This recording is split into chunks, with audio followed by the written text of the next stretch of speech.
Nike. A name that transcends sports. A symbol stamped on shoes, billboards, stadiums, and city streets worldwide. Today, it's a $100+ billion empire, dominating athletic footwear, apparel, and culture. But behind every swoosh lies a story of risk, innovation, and sheer persistence. This is the story of Phil Knight and Bill Bowerman, two men from Oregon, whose partnership would forever change the way the world moves, plays, and thinks about sports. Mr. Stag here. Imagine selling shoes out of the trunk of a car and building a global brand that would become an icon of ambition and victory. That's exactly what these two did, turning a simple idea into an empire that blends technology, culture, and business strategy into a single unstoppable force. Phil Knight was born in 1938 in Portland, Oregon. Raised in a middle-class family, he learned the values of discipline and perseverance from his father, William Knight, a respected newspaper publisher. Young Phil was quiet, introspective, and academically inclined, but sports gave him a competitive edge. He found his passion in running, eventually joining the University of Oregon track team. It was here that Knight met Bill Bowerman, his coach, who would later become his business partner. Bowerman was an innovator at heart, constantly tinkering with running shoes and experimenting with ways to improve athletic performance. This mentorship and exposure to performance optimization would deeply influence Knight's approach to business. After earning his undergraduate degree, Knight pursued an MBA at Stanford University. For his thesis, he proposed an audacious idea: importing high-quality, low-cost running shoes from Japan to compete against dominant German brands like Adidas and Puma. Knight called it his crazy idea, but it would lay the foundation for everything that came next. In 1962, Knight traveled to Japan and secured a distribution deal with Onitsuka Tiger, the company behind ASICS. Returning to Oregon, he started Blue Ribbon Sports with $500, selling shoes out of the trunk of his car at track meets. Every step was grassroots. Every sale was personal. By 1971, tensions with Onitsuka led Knight and Bowerman to strike out on their own. Nike was born, a name inspired by the Greek goddess of victory. The swoosh logo, designed by student Carolyn Davidson for a mere $35, became one of the most recognizable symbols in the world.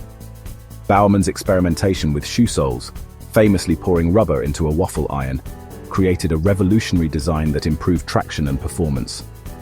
Knight handled the business side, navigating contracts, distribution, and finance.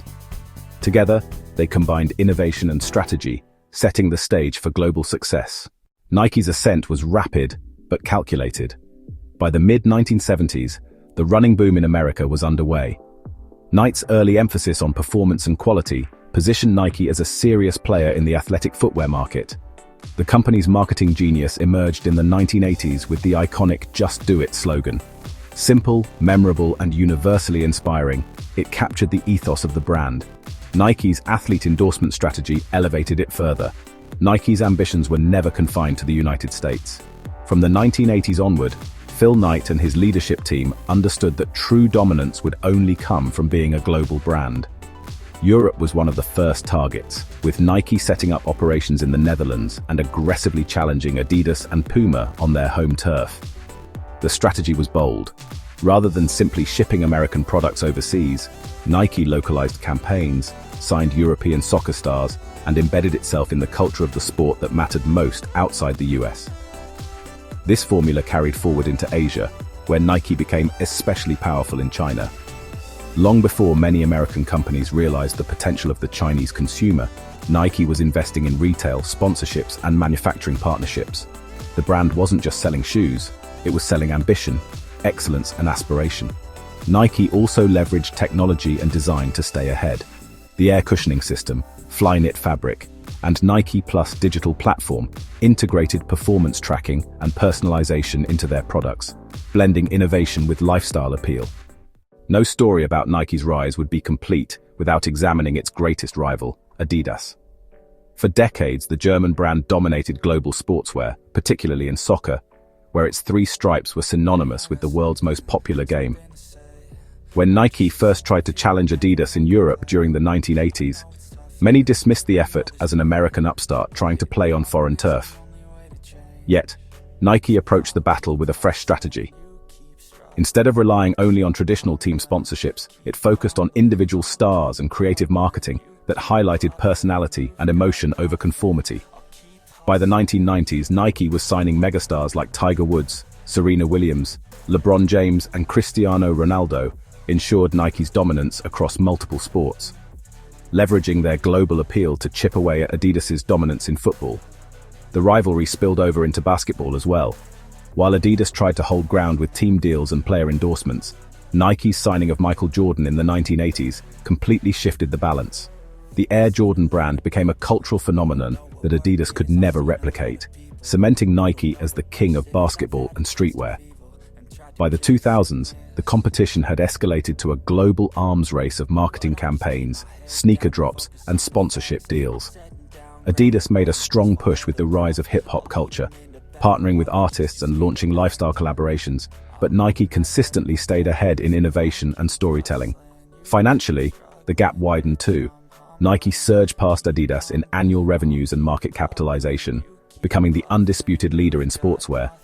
Yet the rivalry has never gone away. In soccer, Adidas remains deeply entrenched, outfitting national teams and global tournaments, while Nike continues to grow its roster of elite athletes and clubs.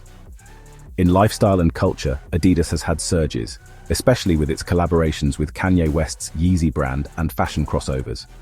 But Nike's ability to blend performance, culture, and brand loyalty at a global scale has kept it firmly ahead.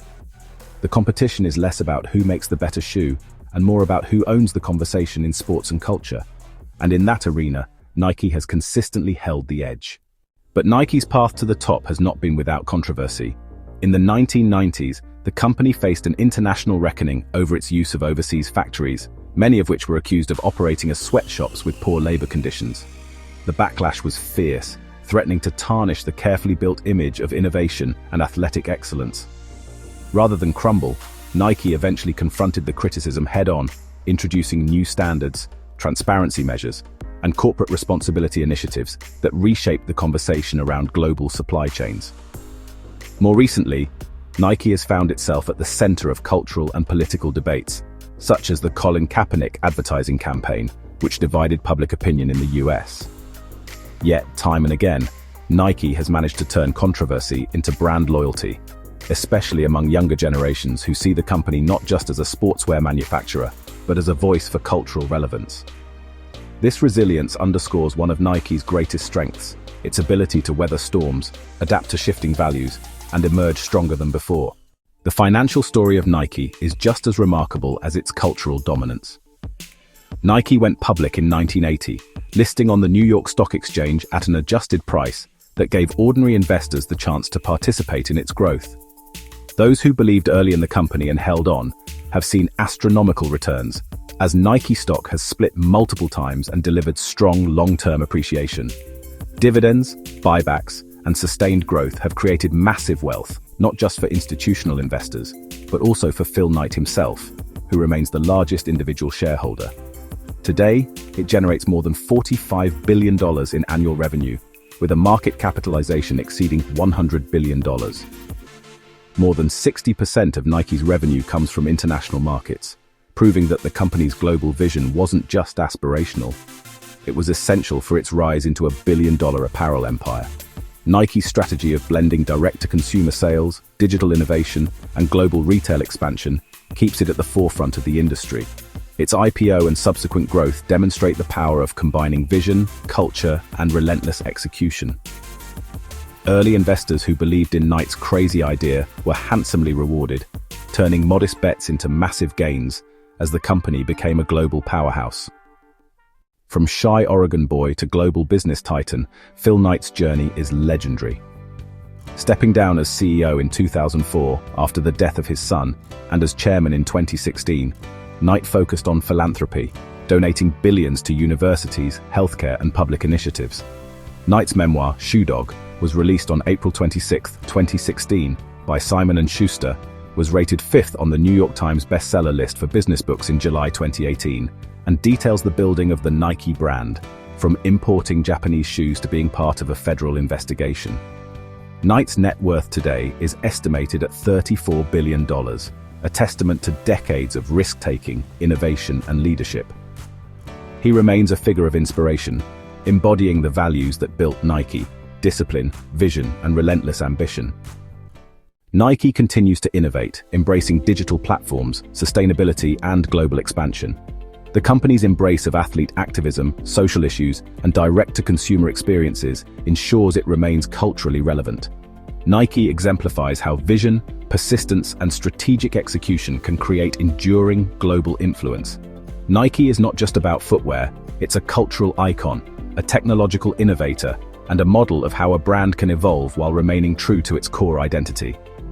The company's journey continues, pushing boundaries in fashion, technology, and sports. And that wraps up the incredible story of Nike. From a $500 shoe experiment in the trunk of a car to a $100+ billion empire that dominates sports, culture, and fashion worldwide.